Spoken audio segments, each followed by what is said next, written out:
ഇച്ചിരി പഴുത്ത മാങ്ങ കറി വെക്കാൻ പോവാന്നേ.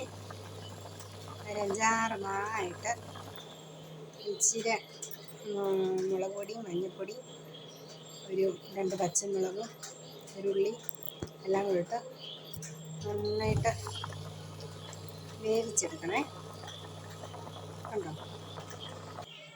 അതിനകത്തോട്ട് നമ്മൾ ഇച്ചിരി തേങ്ങയും ജീരകവും ഉള്ളി മറ്റേതിനും നമ്മൾ കറിക്കകത്ത് മഞ്ഞൾപ്പൊടിയും മുളക് പൊടി ഇട്ടിട്ടുള്ളത് കൊണ്ട് ഇതിനകത്ത് ഇടണ്ട കേട്ടോ.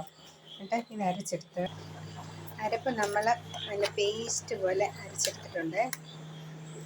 ഇത് നമുക്ക് ഈ ഇതുണ്ടോ മാങ്ങ കണ്ടോ, നല്ല അടിപൊളി പഴുത്ത മാങ്ങ ആയിരുന്നു കേട്ടോ. ഈ മാങ്ങയിലോട്ട് നമുക്ക് ഈ അരപ്പ് ഒഴിക്കാം.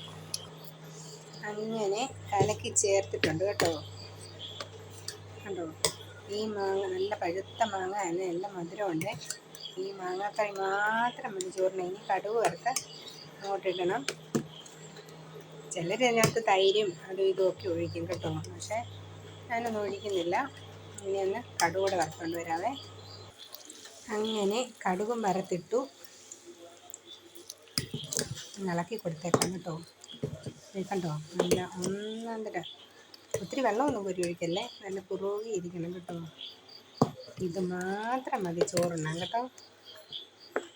നല്ല അടിപൊളി മാങ്ങാക്കറിയാ കേട്ടോ. എല്ലാവരും ഒന്ന് സപ്പോർട്ട് ചെയ്തേക്കണേ.